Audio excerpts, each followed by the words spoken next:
বিশেষ কথা হ'ল তিৱা ৰাভা মিচিংসকলক ষষ্ঠ অনুসূচী প্ৰদান কৰাৰ ক্ষেত্ৰত অসম চৰকাৰে যোৱা যিটো বাজেট অধিৱেশন প্ৰতিবেদন প্ৰেৰণ কৰিছিল কেন্দ্ৰীয় চৰকাৰলৈ, কিন্তু আজিলৈকে তিৱা ৰাভা মিচিংসকলৰ ত্ৰিপাক্ষিক বৈঠক অনুষ্ঠিত কৰিবলৈ কেন্দ্ৰীয় গৃহ মন্ত্ৰালয়ৰ লগত হৈ উঠা নাই।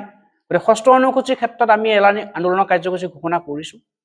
আমাৰ স্পষ্ট কথাটো হ'ল এবছৰ আৰু নেক্সট বাজেট অধিৱেশনৰ সময় আহি গ'ল, কিন্তু আজিলৈকে তিৱা ৰাভা মিচিংসকলক ষষ্ঠ অনুসূচীৰ স্বায়ত্তন প্ৰদানৰ ক্ষেত্ৰত কেন্দ্ৰীয় চৰকাৰৰ আলোচনা অনুষ্ঠিত নকৰিলে। প্ৰথম কথা। দ্বিতীয় কথাটো হৈছে তিৱা স্বায়ত্ত পৰিষদৰ নিৰ্বাচন হৈ যোৱা নিৰ্বাচিত পৰিষদখনৰ আজি 5টা বছৰ হ'ল আৰু অহা 6 জানুৱাৰীত সম্পূৰ্ণ হ'ব। কিন্তু এতিয়ালৈকে তিৱা স্বায়ত্ত পৰিষদৰ নিৰ্বাচনৰ ক্ষেত্ৰত ইয়াৰ যিবিলাক আভ্যন্তৰীণ কাম, ইয়াৰ যাৱতীয় যিবিলাক কাম কাজ নিৰ্বাচনৰ একো কৰা হোৱা নাই। গতিকে এই ক্ষেত্ৰত আমি তিৱা স্বায়ত্ত পৰিষদৰ নিৰ্বাচন অনুষ্ঠিত কৰাৰ ক্ষেত্ৰত আমি দাবী উত্থাপন কৰিছোঁ। পৰিষদৰ নিৰ্বাচন সময়মতে অনুষ্ঠিত কৰক, কাৰণ পূৰ্বেও 15-20 দিনৰ পূৰ্বে অধিসূচনা জাৰি কৰিছে, এতিয়াও সময় আছে, কাৰণ ভোটাৰ তালিকা একেখনেই। যদি কিবা সংশোধন কৰিবলগীয়া আছে তেওঁলোকে খুব কম সময়ৰ ভিতৰত কৰক, আৰু আমি তিৱা স্বায়ত্ত পৰিষদৰ নিৰ্বাচন সময়মতে অনুষ্ঠিত হোৱাটো বিচাৰিছোঁ, যাতে 6 জানুৱাৰীৰ পিছত তিৱা স্বায়ত্ত পৰিষদৰ এক্সটেনশ্যন বা অন্তৰ্বৰ্তীকালীন পৰিষদ গঠন নকৰে।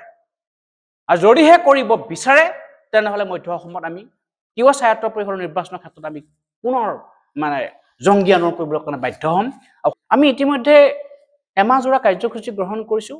অহা 12 ডিচেম্বৰত আমি মৰিগাঁও সদৰত অসমৰ মাননীয় মুখ্যমন্ত্ৰী, অসমৰ জনজাতি পৰিক্ৰমা মন্ত্ৰী, অসমৰ মুখ্য সচিব, অসমৰ জনজাতি পৰিক্ৰমা আয়োগ, অসমৰ নিৰ্বাচন আয়োগ, অসমৰ ৰাজ্যপাল আটাইবোৰলৈ আমি আমাৰ তিৱা স্বায়ত্ত পৰিষদৰ নিৰ্বাচন আৰু ষষ্ঠ অনুসূচীৰ ক্ষেত্ৰত ত্ৰাইপাক্ষিক বৈঠক অনুষ্ঠিত কৰাৰ ক্ষেত্ৰত আমি স্মাৰকপত্ৰ প্ৰদান কৰিম অহা 12 ডিচেম্বৰত।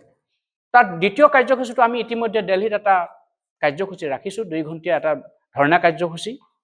18 ডিচেম্বৰত 19 তাৰিখে পাৰ্লিয়ামেণ্ট শেষ হ'ব। তৃতীয় কাৰ্যসূচী হিচাপে আছে আমি উপায় নাই, বেয়া পালেও ল'বলগীয়া হয়, বন্ধ দিবলৈ আমি বাধ্য হৈছোঁ। আমি অহা 24 ডিচেম্বৰত 24 ঘণ্টীয়া মধ্য অসম বন্ধ আহ্বান কৰিছোঁ পুৱা 5 বজাৰ পৰা। চতুৰ্থ কাৰ্যসূচী হিচাপে আমি অহা 30 ডিচেম্বৰত মধ্য অসমত বিশেষকৈ খেতিৰ পৰা বেবেজীয়া বা মৰিগাঁৱৰ গলচেপালৈকে আমি এক মটৰচাইকেল শোভাযাত্ৰা জনজাগৰণৰ ব্যৱস্থা কৰিছোঁ। এইটো হৈছে চতুৰ্থ। পঞ্চম কাৰ্যসূচীটো হৈছে বিশাল গণসমাৱেশেৰে আমি জানুৱাৰী মাহৰ 11 তাৰিখে বিশাল গণসমাৱেশেৰে আমি এক গণ অভিৱৰ্তন অনুষ্ঠিত কৰিম, য'ত 20,000 মানুহো আমি উপস্থিতি বিচাৰিছোঁ।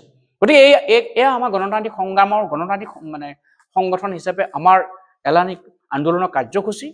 এই কাৰ্যসূচীখিনি সফলতাৰ বাবে আমি প্ৰচাৰ মাধ্যম, বিশেষকৈ বৈদ্যুতিন মাধ্যম, প্ৰিণ্ট মিডিয়া সকলোৱে আমি সহযোগিতা বিচাৰিছোঁ, আৰু আমি যাতে আমাৰ কাৰ্যসূচীবিলাক সফলভাৱে ৰূপায়ণ কৰিব পাৰোঁ, মধ্য অসমৰ সকলো শ্ৰেণীৰ ৰাইজৰ আমি সহায় সহযোগিতা আৰু আন্তৰিক মৰম আৰু আশীৰ্বাদ আমি বিচাৰিছোঁ।